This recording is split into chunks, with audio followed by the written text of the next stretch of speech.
Nous vous proposons de nous arrêter sur l'ouvrage de Carlo Severi, Le principe de la chimère, une anthropologie de la mémoire, publié en 2007. Carlo Severi est directeur d'études à l'École des hautes études en sciences sociales, l'EHESS, et directeur de recherche au CNRS.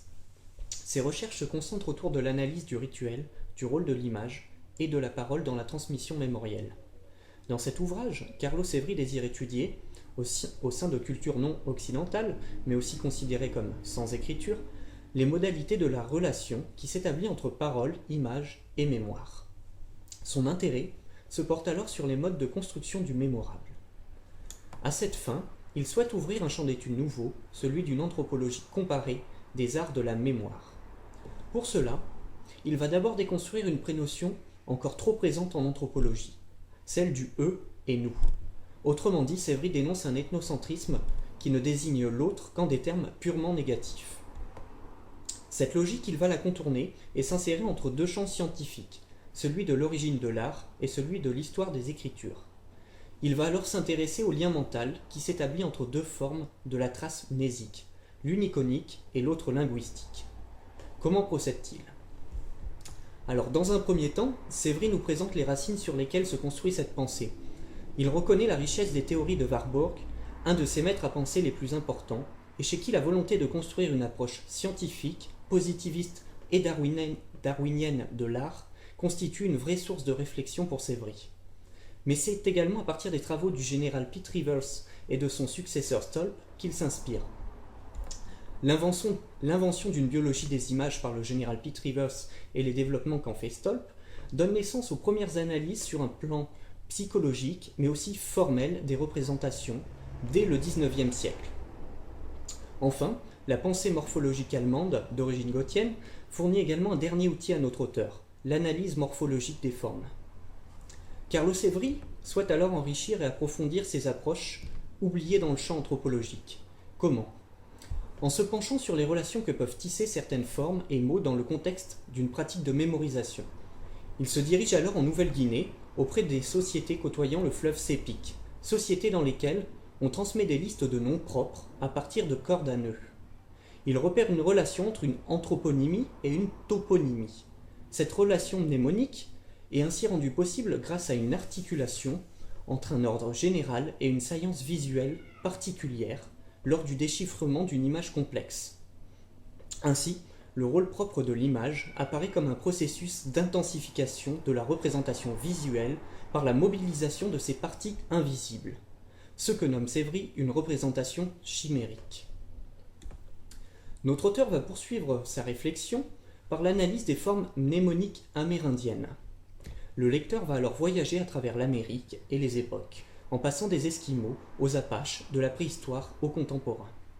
S'arrêtant sur la pictographie, qui est depuis longtemps considérée comme de simples traces d'une écriture perdue, Severi va analyser de nombreux dessins effectués par des Indiens des plaines. Ainsi, à partir d'une comparaison des dessins de la célèbre Bible Dakota et de ceux des Indiens prisonniers du fort Marion au XIXe siècle, il souligne que ces représentations laissent apparaître une véritable tradition iconographique à travers une unité de style et de thème.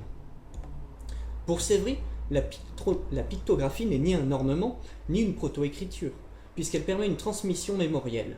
Elle est conventionnelle, sélective, séquentielle et évolutive.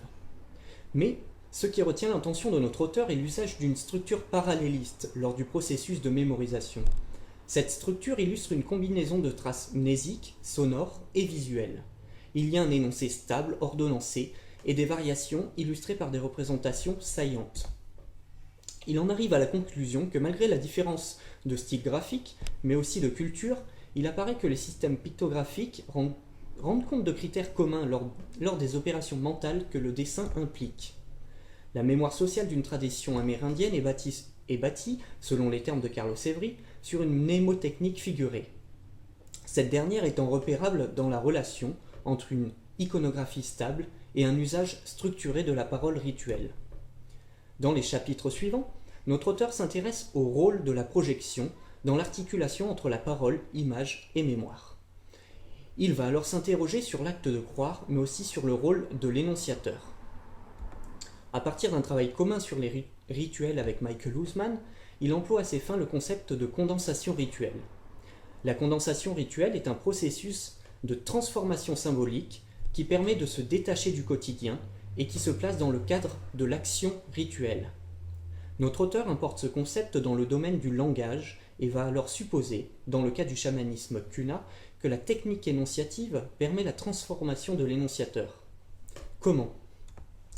Grâce à l'usage du parallélisme, lequel, en plus d'être une technique pour apprendre un texte, comme cela est le cas en Nouvelle-Guinée, est également une technique qui permet d'orienter l'imagination, de construire une dimension surnaturelle. Il observe qu'un double invisible s'insère lorsque l'énonciateur passe d'un usage objectif à un usage réflexif de la parole. Enfin, Carlo Severi affirme que l'un des traits constitutifs du rituel est la tension qui opère entre le doute et la croyance. Une communication linguistique devient alors rituelle lorsque s'établit cette tension. Mais alors qu'est-ce que la croyance ?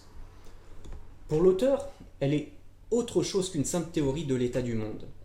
En analysant les travaux de Ginsberg sur la sorcellerie, il remarque que le lien entre une personne et une représentation est toujours dû à une projection.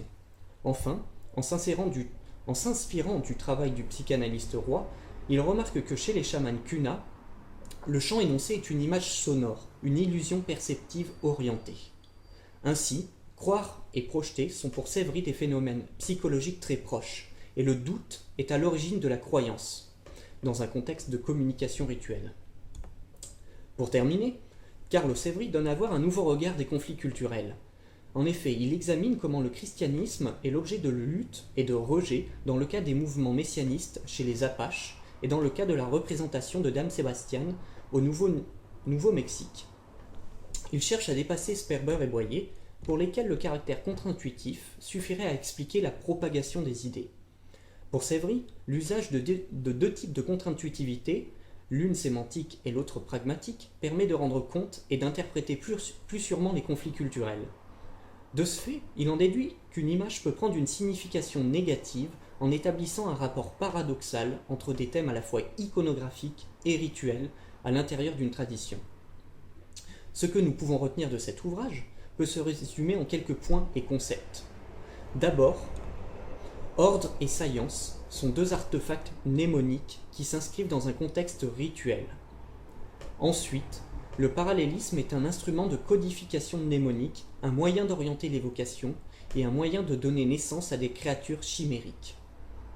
Il est objectif lorsqu'il implique l'interprétation du monde extérieur. Il est réflexif lorsqu'il s'applique à définir le sujet de l'énonciation rituelle. Enfin, mémoire et croyance se rejoignent à travers l'exercice même de l'imagination, issu du doute. Cet exercice est celui de la projection qui est orienté par l'action rituelle. Pour conclure, riche en cas ethnographiques et en concepts nouveaux, ces analyses et ces observations sont pour tout chercheur ou lecteur intéressé très importantes. Son positionnement nous offre la possibilité de se détacher d'un ethnocentrisme qui nous confine bien souvent dans des débats stériles et immobilisés. Généralisable, le travail de Carlo Severi mérite qu'on en fasse usage ailleurs que dans les traditions américaines et océaniques. Enfin, nous pensons très pertinent de manier les outils que nous offre Carlo Severi avec ceux de Michael Hussman, lesquels se recoupent et se distinguent à la fois pour penser le rituel en dehors d'une logique fonctionnaliste ou substantialiste.